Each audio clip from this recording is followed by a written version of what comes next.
Querido Deus, muito obrigado pelo sábado que tem nos dado. Queremos te pedir que o Senhor fique conosco nesse estudo que vamos ter. Possamos meditar nas suas bênçãos ah, em como o Senhor tem guiado a gente e que as nossas mentes possam se encher dessas coisas que o Senhor quer para nós. Oramos em nome de Jesus. Amém. O que eu estava estudando pessoalmente foi o assunto de a história do feminismo. Depois que a Tess apresentou aqueles estudos que ela traçou a história das diferentes ondas do feminismo. E, e eu queria aprofundar um pouco na primeira. E então eu preparei um pouco sobre essa temática.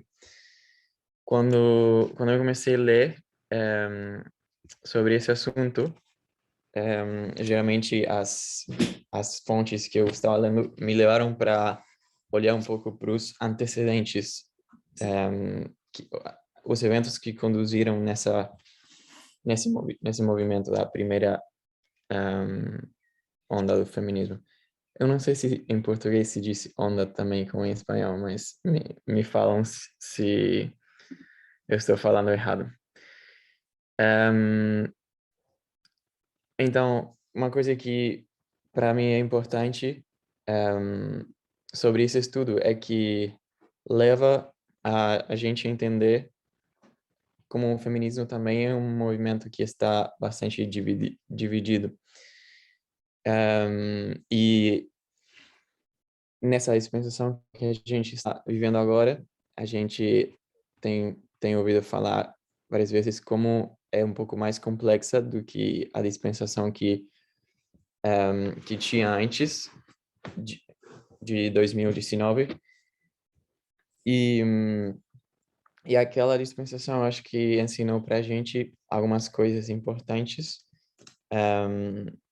como, por exemplo, a gente tinha os republicanos, os democratas, e era uma divisão bem clara que a gente teve que estudar, aprender qual que era a fonte de informação correta.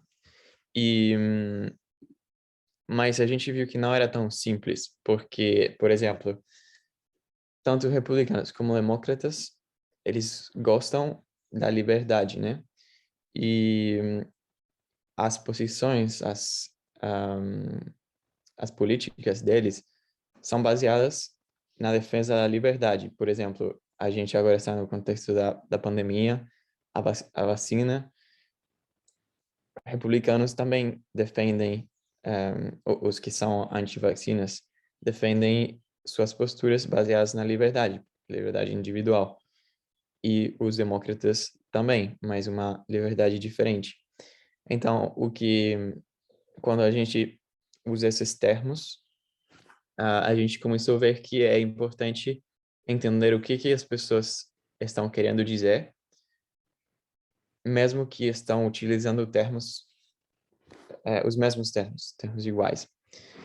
Então, quando a gente fala sobre feminismo, a gente está entendendo também que não é tão simples como falar, a gente é feminista,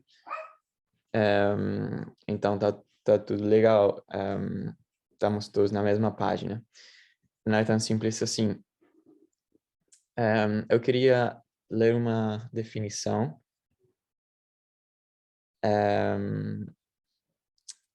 de sexismo que eu tinha traduzido, mas ok. Sexismo é o nome que os feministas têm usado para explicar como as inequidades sociais entre os homens e mulheres são reforçadas pelas normas, valores e atitudes. Então, tem um conjunto de normas, valores e atitudes que reforçam iniquidades sociais, desigualdades sociais entre homens e mulheres. E essas diferenças entre feministas que a gente está tentando entender, como a gente falou, pode ser trazado na história.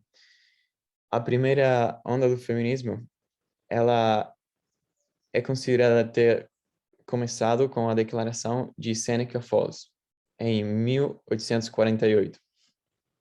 Eu não vou fazer uma linha porque eu não consegui me preparar com o quadro antes, mas a gente vai estar sempre falando nesse momento do século XIX, lá na metade do século, 1848. A Declaração de Seneca Falls é o ponto que deu começo a essa primeira onda do feminismo. E é também conhecida como a Declaração de Sentimentos. É um documento que firmaram mais ou menos 70 mulheres e 30 homens de vários movimentos e associações políticas que tinham muita conexão com os movimentos abolicionistas da época, relacionados com a escravidão. Duas mulheres, chamadas Elizabeth Cady e Lucretia Mott, elas foram as que encabeçaram, as que lideraram essa convenção que teve, da qual surge essa declaração de Seneca Falls.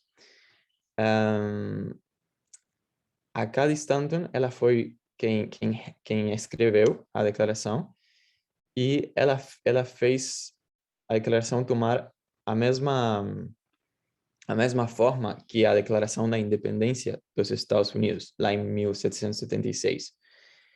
E esse fato de ela ter feito isso, ter aplicado essa forma de escrever, fez tomar esse movimento um poder bem maior do que poderia ter tido. Ela escreveu de uma forma muito legal. E nessa declaração, ela se enfrentou a restrições políticas, por exemplo, de não poder votar, se candidatar nas eleições, ocupar cargos públicos, ser parte de organizações políticas ou participar em reuniões políticas, que as mulheres elas não tinham esses direitos. Mas também contra restrições econômicas, como, por exemplo, possuir bens,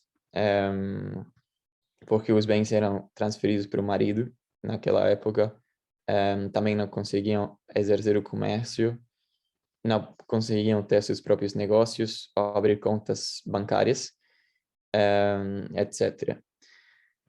Essa declaração que a gente vai ler agora, daqui a pouco, tem duas partes, tem 12 pontos que elas escreveram para alcançar a cidadania civil das mulheres e princípios que elas acreditavam se deviam modificar os costumes e a moral da época. 11 desses pontos foram adotados pela unanimidade das pessoas que estavam nessa reunião. Nessa reunião tinha 300 pessoas e 100, mais ou menos, dessas pessoas acabaram assinando esse documento. O ponto número 12 foi o que causou mais conflito, que era o ponto do voto feminino. Aí, muitas pessoas acharam que se elas colocavam isso no documento, então ia fazer com que muitas outras pessoas se opossem nesse movimento e que não ia dar certo. Esse é como um resumo do que aconteceu nessa declaração de Seneca Falls. Mas agora, voltando um pouco para trás, o que eu achei bem interessante é que a maioria das fontes, como eu falei, levam a gente a considerar assuntos que aconteceram antes assim, da firma desse documento. Assim como a gente vê ou sabe como foi a história da humanidade baseada na linha da restauração, que a Tessa apresentou lá na Alemanha, e depois a gente continua estudando. A gente tem os três pecados que aconteceram, primeiro com a situação entre Adão e Eva lá no jardim, depois Caim e Abel, o assunto da adoração, primeiro o sexismo, a adoração, depois o racismo na história de Noé e seus filhos, e depois a gente tem um progresso de restauração dessas temáticas, e no final a gente tem os três pontos formando um espelho novamente. O assunto primeiro do racismo, na época da Ellen White, depois também na época da Ellen White, mas no 1878 tem o assunto das leis dominicais, e depois na nossa época a gente está lidando com o primeiro pecado, que foi o assunto do sexismo. Mas nesse período no qual começa essa restauração mais firmes, que é no tempo do fim, é onde os antecedentes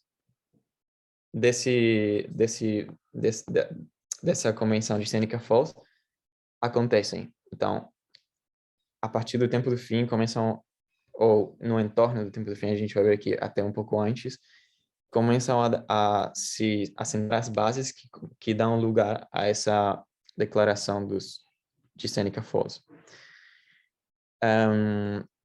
Por exemplo, no século XVI, foi um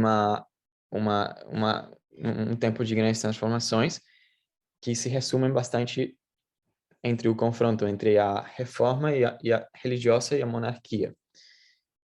E aí acontecem inovações no pensamento, como, por exemplo, as primeiras inspirações para a democracia, ou seja, a separação do poder soberania e a representação popular.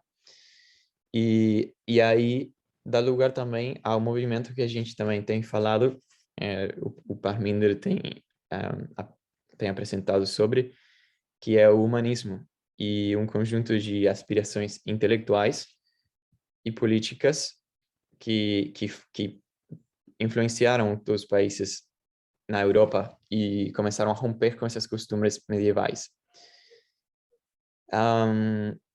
Então, aconteceu que, então, na Inglaterra, no século XVI, no final, e no século XVII, tem um grande confronto entre a Revolução e a instituição na Inglaterra. Começou a ter essa luta que acabou na elaboração do que a gente agora conhece como Estado moderno. E é dessa ideia do Estado moderno, da independência, da democracia, que as colônias americanas, durante o século XVIII, que é o período que a gente está querendo se focar, eles pegam essas ideias e dá o origem ao chamado renascimento colonial, que criam as bases da nova nação. Só quero ver uma coisa aqui. Okay. Bom, então, isso levou as colônias britânicas a tomarem a iniciativa de se independizar das relações que eles tinham com a sua metrópole, que era a Grã-Bretanha. Isso é interessante entender, porque a declaração da Seneca Falls, que deu início ao feminismo, como a gente conhece hoje, elas escreveram essas declarações baseadas na Declaração da Independência. E elas vão substituir as palavras da Declaração da Independência, falar de novo, eles vão substituir as pessoas que estão aí na Declaração da Independência, como, por exemplo, o rei Jorge, que era o rei da Grã-Bretanha, por os homens. Então, elas somente trocam as pessoas que estão envolvidas, mas os princípios que estão por detrás são os mesmos. Então, depois, quando os Estados Unidos, em 1776, eles se acabam independizando e se produz esse documento que a gente está mais familiarizado, que tem aquela frase que muitos falam que é a frase mais famosa do inglês, que eu tenho aqui, que fala: consideramos estas verdades como autoevidentes, que todos os homens são criados iguais, que são dotados pelo Criador de certos direitos inalienáveis, que entre estes são vida, liberdade e busca da felicidade. Essa foi a declaração, foi uma parte da Declaração da Independência. Uma outra parte interessante que está na introdução da Declaração da Independência fala assim: acredite, caro senhor, não há no Império Britânico um homem que mais ama cordialmente uma união com a Grã-Bretanha do que eu. Mas pelo Deus que me fez, eu vou deixar de existir antes de me render a uma conexão em termos tais como o Parlamento Britânico propõe, e neste eu acho que falar dos sentimentos da América. Então, a Declaração da Independência está falando dos sentimentos da América em relação à Grã-Bretanha e a relação que eles tinham com esse império. E agora, nessa declaração da Seneca Falls, elas chamaram esse documento também de a Declaração de Sentimentos, que era uma declaração de sentimentos das pessoas em relação às mulheres e os homens.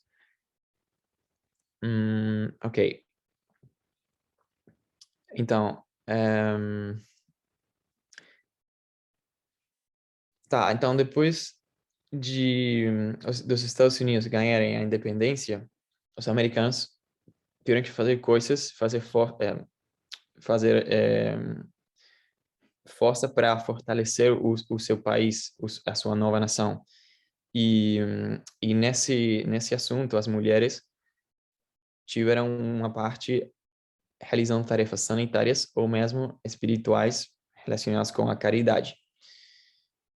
E aconteceu que acabaram tendo, aos poucos, algumas intervenções mais frequentes das mulheres no início dessas organizações, instituições na nova nação, que tinham uma base moral bastante forte.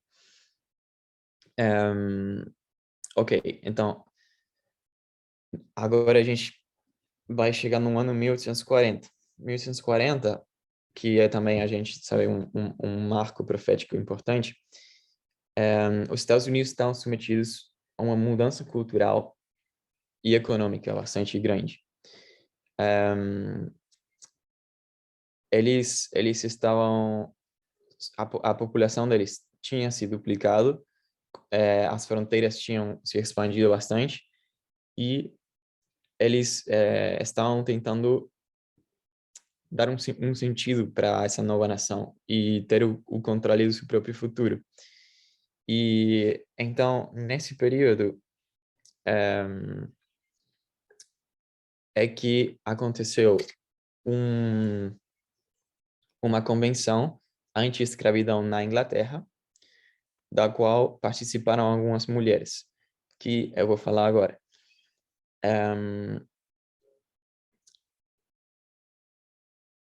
Primeiro, antes do ano 1840, na década de 1830, tinha se formado muitos grupos anti-escravidão com uma ideologia liberal. E as mulheres começaram a participar ativamente de assinaturas e petições abolicionistas. Mas, em 1837, por exemplo, teve um congresso anti-escravidão feminina. Só que elas começaram a denunciar a cumplicidade das igrejas em manter o status inferior dos negros, das pessoas de cor. A reação foi imediata. A Associação dos Pastores, eu estou lendo uma citação, congregacionistas emitiu uma carta pastoral argumentando que o papel da mulher não era o de lidar com assuntos públicos. A participação organizada das mulheres nesses grupos anti-escravatura e os ataques virulentos que se seguiram geraram controvérsias sobre os direitos das mulheres. As mulheres mais conscientes perceberam que era necessário lutar globalmente por uma nova ordem de coisas. Em 1838, Sarah Grimke, em suas cartas sobre a igualdade dos sexos e o status da mulher, escreveu: "Eu me alegro porque estou convencida de que os direitos das mulheres, como os direitos dos escravos, serão suficientes para serem compreendidos e defendidos mesmo por alguns daqueles que agora tentam sufocar os direitos irreprimíveis da liberdade espiritual e mental que agitam o coração de muitas mulheres e que mal ousam descobrir os seus sentimentos." Então, começou a ter uma luta entre as mulheres e a igreja, porque as mulheres estavam vendo na igreja que, que, que a igreja era cúmplice de manter esse status inferior das pessoas de cor. Então, depois aconteceu que, em 1840, uma mulher chamada Elizabeth Cady se casou com Henry Stanton, que era um dos maiores ativos e prominentes abolicionistas. Eles participaram da Convenção Mundial Anti-Escravidão em Londres, que eu falei, em 1840. Então, foi aí que Elizabeth, conheceu a outra mulher que se chamava Lucrecia Mott. E ambas, elas tiveram que assistir essa convenção se escondendo, porque as pessoas tinham começado a falar que as mulheres não podiam participar de, da vida pública, de coisas políticas. Eu vou ler aqui uma citação. Disse: "As mulheres americanas só tinham de contrastar com as cartas de direitos das colônias e dos novos estados." Ah, não, mas, desculpa, não era isso que eu queria ler. Vou voltar para trás.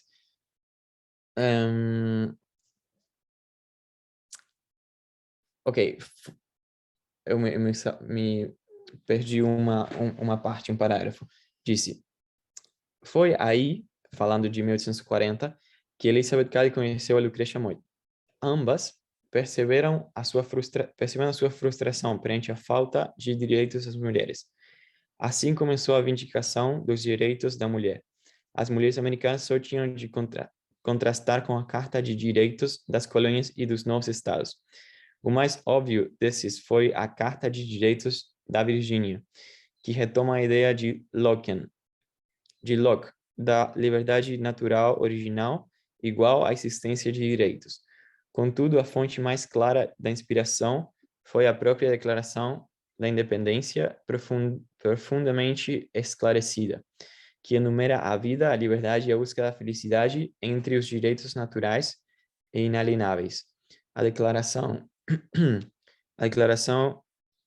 regida pelo Jefferson, afirma que o papel do governo era de preservar esses direitos naturais. Jefferson pronunciou-se contra os direitos de nascença, contra a escravatura e contra qualquer restrição da liberdade religiosa. Os princípios da democracia de Jefferson são o governo limitado, os direitos do homem e a igualdade natural. A América, nos anos anteriores a 1848, vive imersa nos princípios que guiaram Jefferson, mesmo que isso não os ponha em prática. Essas mesmas ideias de liberdade e propriedade inspiraram a Declaração de Seneca Falls. Então, essas mulheres que tinham participado dessa convenção internacional em Londres, acompanhando no caso da Alicia Verkade, seu esposo que acabaram de se casar, ele era uma das pessoas mais ativas nesse assunto da escravidão, e só que elas tiveram que, isso aqui, depois de lutar por tantos, não, cada instante em modo tiveram que seguir a convenção anti-escravidão escondidas atrás de uma cortina em uma arquibancada. Diante dessa discriminação, decidiram convocar outra convenção para defender os direitos das mulheres. Então, a partir desse momento, elas começaram a ter o apoio de algumas pessoas muito importantes na política, dedicadas à abolição da escravidão. Elas, então, como a gente viu, estão escondidas assistindo essa convenção anti-escravidão e começaram a ter o apoio de pessoas como, por exemplo, William Lloyd Garrison, que nessa mesma convenção de 1840, ele declarou: depois de lutar por tantos anos pela libertação dos Estados africanos, não posso participar de uma convenção que ataca os direitos mais sagrados de todas as mulheres.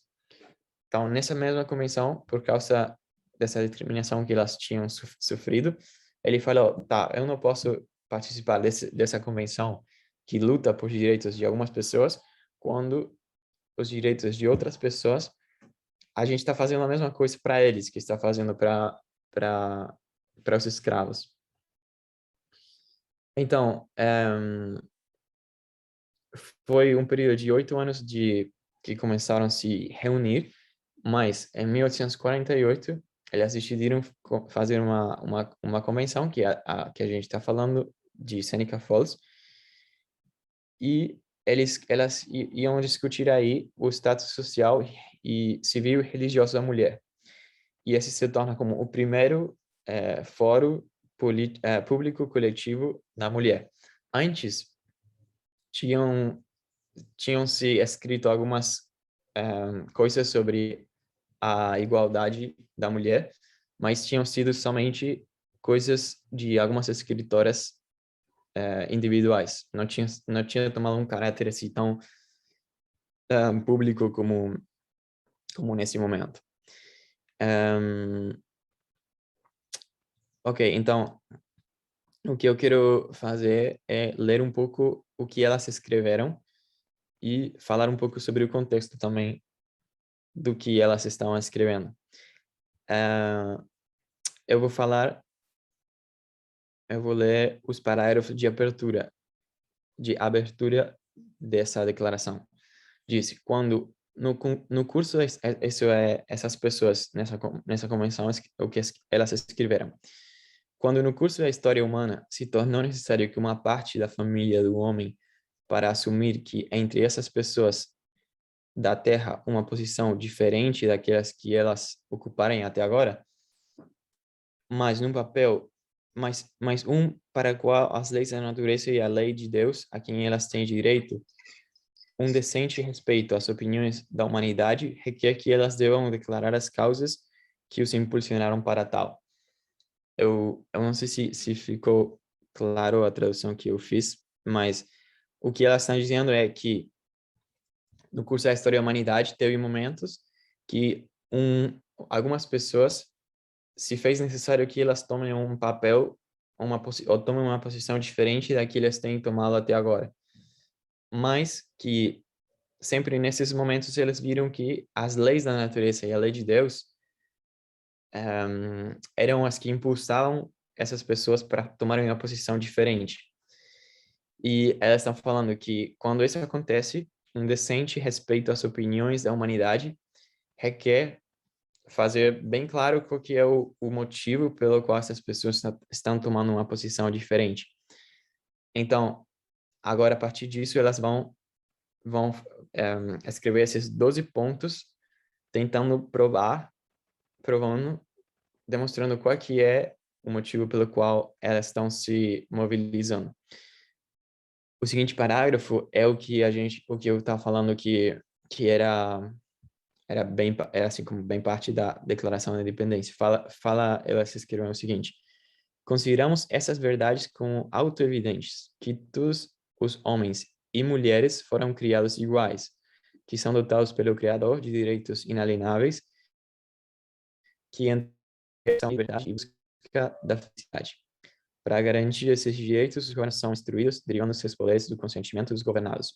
Qualquer forma de governo que se torna destrutivo para esses direitos é direito daqueles que sofrem dele a se recusar a lealdade e insistir na instituição de um novo governo, colocando suas fundações em tais princípios e organizando seus poderes deles, já que para eles deverá ter maior probabilidade de afetar sua segurança e felicidade. Então, eles pegaram essas palavras da Declaração de Independência e falaram, não somente homens que são criados iguais, homens e mulheres que foram criados iguais, dotados pelo Criador de certos direitos inalienáveis. Então, elas estavam tomando os mesmos princípios que, baseado no fato de que a natureza, as leis da natureza, Deus mesmo, ele criou as pessoas iguais. E isso é muito interessante se a gente considera no contexto da época, porque depois que aconteceu a Revolução Francesa, o Código de Napoleão, eles começaram a lutar contra os princípios que tinham começado a aparecer na Revolução Francesa e começaram a se basear no fato que eles consideravam que o homem e a mulher eram naturalmente criados de uma forma diferente. Naturalmente, a mulher dava ficava grávida, então ela tinha um papel mais de cuidado das pessoas, dos filhos, de ficar na casa. Os homens iam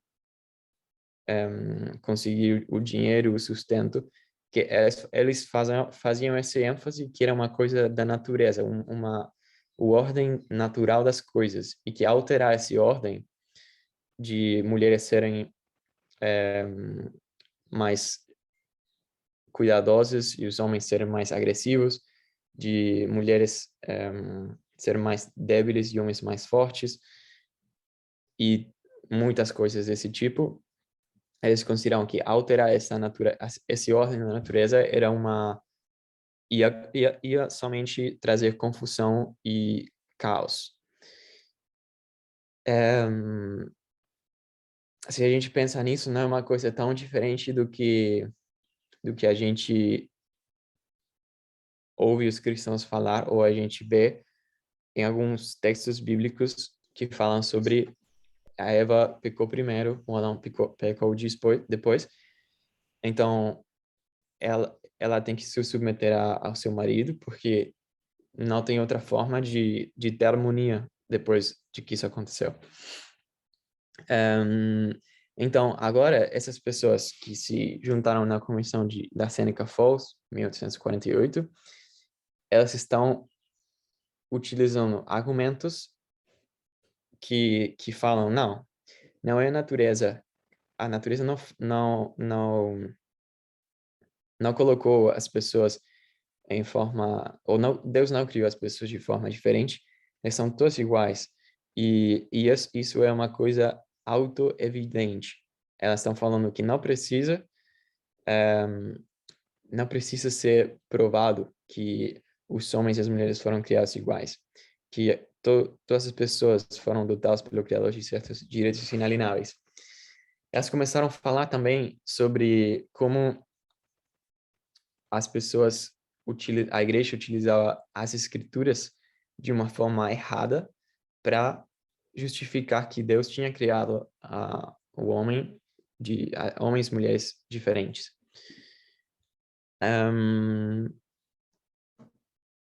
Eu achei muito interessante essa forma que elas tiveram de escrever os seus a declaração dos seus sentimentos, porque elas estão tomando os princípios da Declaração da Independência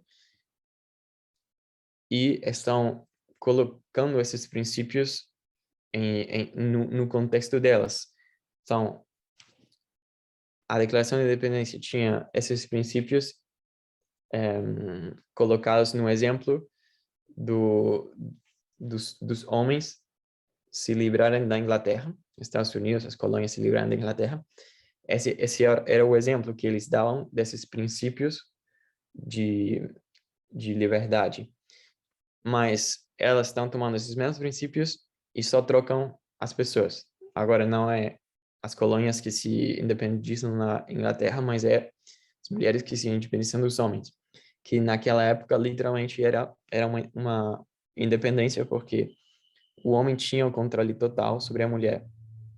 E até financeiramente, ele controlava o que... Ele era o dono do dinheiro da mulher. E a gente tem falado e tem feito bastante ênfase no movimento sobre esse conceito de princípios e regras. Como a gente é necessário utilizar essa técnica ou entender essa perspectiva para a gente poder compreender realmente essas escrituras. Tem princípios e tem regras. Os princípios não mudam e as regras, elas são formas de executar esses princípios. Mas as regras vão mudar quando a gente entender melhor esses princípios. Ok, então agora eu só quero ler um pouco essas provas que elas falam sobre as desigualdades que elas estão vivendo. O parágrafo anterior, elas enumeraram os 12 pontos, fala assim: diz, prudência de fato irá ditar o longo estabelecimento dos governos, não irá mudar por causas transigentes e leves, e consequentemente toda a experiência mostrou que a humanidade está mais disposta a sofrer, enquanto os males suportáveis do que para se corrigir a abolir todas as formas que eles estão acostumados. Mas uma longa carga de abusos, usurpamentos, perseguindo invariavelmente o mesmo objeto, evidencia um projeto para reduzi-los sob o despotismo absoluto e é o dever deles derrubar tal governo e providenciar novas guardas para sua segurança futura.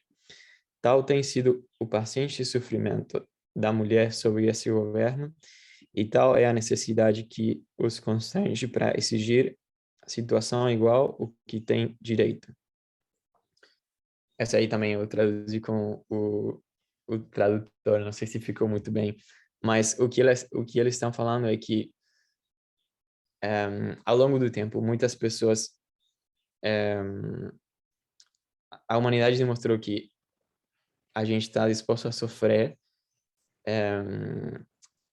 sempre quando o dano que a gente está sofrendo seja suportável, do que corrigir ou abolir as formas ao que a gente está acostumado, ou o sistema que faz sofrer a gente. Mas chega um ponto no qual tem tantos abusos e usurpamentos que invariavelmente se torna o dever das pessoas derrubar esse governo ou esse sistema para seu próprio benefício, sua própria segurança.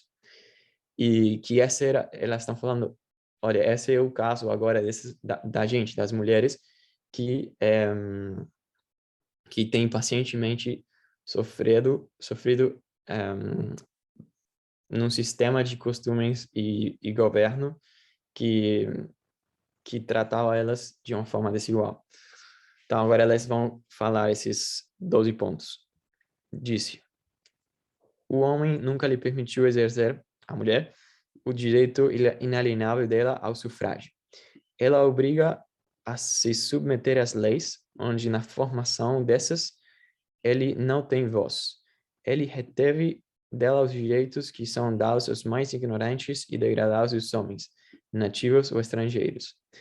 Tendo privado ela dos seus primeiros direitos como cidadã, o sufrágio, assim, deixando ela sem representação nos salões legislativos, ele tem oprimido ela em todos os lados. ela a fez se casada aos olhos da lei, morta civilmente. Ele tirou dela todo o direito à propriedade e até mesmo os salários que ela ganha. Ela fez a moralidade dela um ser irresponsável, como ele pode cometer vários crimes com a impureza, desde que sejam feitos na presença do marido. Na aliança do casamento, ela é compelida a promover obediência ao seu marido, com ele se tornando para todas as intenções e propósitos seu mestre. A lei dá a ele poder para privá-la da liberdade e administrar o castigo. Esse ponto eu achei bastante importante, porque também acontecia que, por exemplo, o homem podia abusar sexualmente da mulher, porque era considerado pela igreja o propósito de ser da mulher era formar a família e ter filhos. Então, abuso sexual não seria abuso se for feito pelo marido, porque esse era o propósito da mulher. Mas, enfim, depois eles continuam falando. Ele moldou tanto as leis do divórcio que não tange ao que seria a causa verdadeira para o divórcio. Em caso da separação, para quem aguarda as crianças será dada, sendo totalmente independentemente da felicidade de mulher, a lei em todos os casos vai sobre uma falsa suposição de supremacia do homem e dá todo o poder nas mãos deles. Então, o homem era quem ficava com a criança dos meninos. Após privá-la de todos os seus direitos como uma mulher casada, se for solteira e é dono da propriedade dela. Ele cobra impostos dela para apoiar um governo que reconhece ela apenas quando ela tem propriedade que pode trazer lucro para ele. Então, quando ela era casada, a propriedade era do marido. Quando ela não era casada, ela tinha propriedade, mas eles colocavam muitos impostos sobre essa propriedade e socialmente ela era excluída porque ela não tinha se casado ainda. Ele nega a ela os estabelecimentos para obter uma boa educação completa, todas as faculdades são fechadas por ela. Ele permite ela na igreja, assim como no Estado, mas em posição subalterna, alegando a autoridade apostólica para a exclusão dela do ministério e com algumas exceções de qualquer participação pública nos assuntos da igreja. Ele criou um sentimento público falso ao dar para o mundo um código diferente de moral para os homens e mulheres, pelo qual as delinquências morais que excluem mulheres da sociedade são não toleradas, mas considerando de pouca importância no homem. Ok. Depois, aí faltam mais duas, mas eu não vou ler. Mas depois, no final de escrever esses sentimentos, elas escrevem 12 pontos, 12 conclusões ou considerações baseadas nesses sentimentos que elas escreveram. Eu vou ler um resumo sobre isso. Eu disse: agora, em vista da perda de direitos de metade das pessoas desse país, sua degradação social e religiosa por causa das leis injustas mencionadas acima e porque mulheres se sentem prejudicadas, oprimidas e fraudulentemente privadas dos direitos mais sagrados, nós insistimos que eles imediatamente admitam todos os direitos e privilégios que pertencem a elas como cidadãs dos Estados Unidos. Ao encarar este grande trabalho diante de nós antecipamos que haverá equívocos, falsas representações e ridicularização, mas nós usaremos cada instrumento em nosso poder para conquistar nossos objetivos. Nós empregaremos agentes folhetos, petições nas legislaturas estaduais e nacionais, e nós esforçaremos para alistar o púlpito e a imprensa em nosso nome. Nós esperamos que essa convenção será guiada por uma série de convenções contemplando todas as partes do país.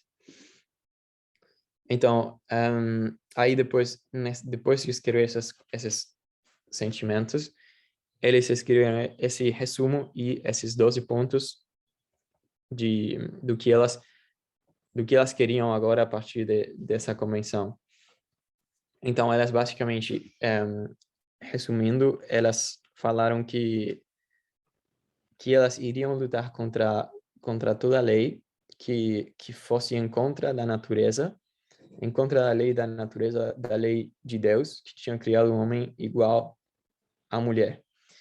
Então, eu achei interessante esse ponto, porque elas não se focaram, assim, em falar, tipo, a gente acaba de derrubar todas as leis que vão encontrar. Mas elas falaram, não, a gente tem esses princípios de igualdade e agora a gente tem um trabalho a fazer de identificar todas as coisas, todas as regras ou exemplos que vão encontrar esse princípio. Então, é um trabalho que vai levar tempo.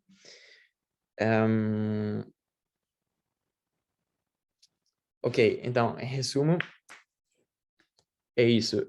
Depois dessa convenção, teve, assim, mais convenções que elas foram lutando, assim, levando esses preceitos nos Estados Unidos para outras partes que ainda não tinham ouvido. E depois elas só conseguem o direito do voto mais ou menos 70 anos depois. Esse foi o fruto da primeira onda do feminismo que aconteceu lá na Seneca Falls. Eu queria também falar um pouco sobre como que foi a resposta da sociedade para essas pessoas, mas eu estou com pouco tempo, então eu só vou ler uma citação de um jornal que, que falou sobre esse movimento. Falava assim,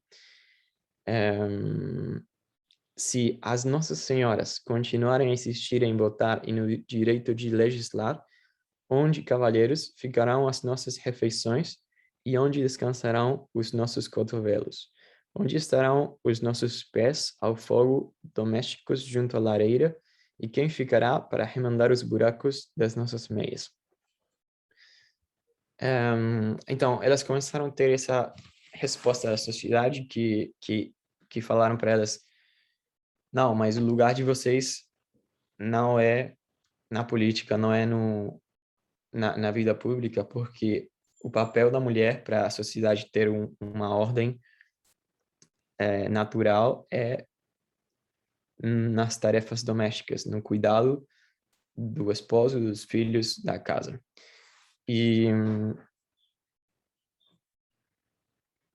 ok, não vou falar mais sobre isso.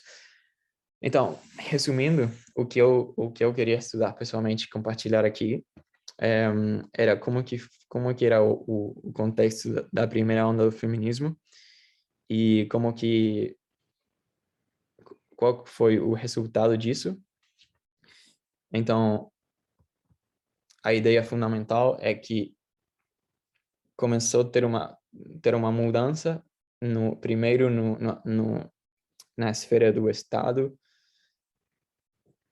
nas ideias da democracia, e isso depois levou as mulheres a pensarem também como elas estavam sendo oprimidas, igual do que as pessoas estavam sendo oprimidas pelo Império Britânico.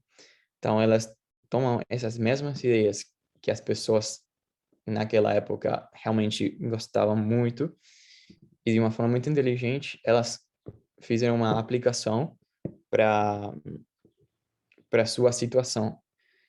Aí aconteceu a convenção de Seneca Falls, e a partir disso, elas começaram a pregar essa mensagem no país inteiro. Até a Guerra Civil, esse movimento teve muita influência, mas na Guerra Civil, aí meio que se freou o assunto da primeira onda. Depois, 70 anos depois da Convenção de Sêneca, elas só aí conseguiram o voto o voto feminino. Eu vou convidar todo mundo para se ajoelhar e fechar com uma oração.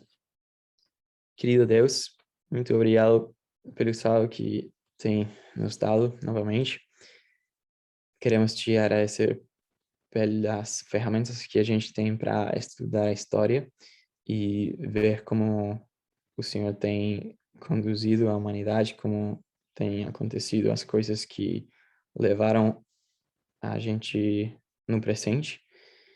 E queremos te pedir que nos ajude a meditar e dedicar tempo para pensar nessas coisas que quando a gente faz, vemos que é muito grato e de muito benefício para nós. Queríamos te pedir que abençoe o restante do sábado e o culto que vamos ter também. Oramos em nome de Jesus. Amém.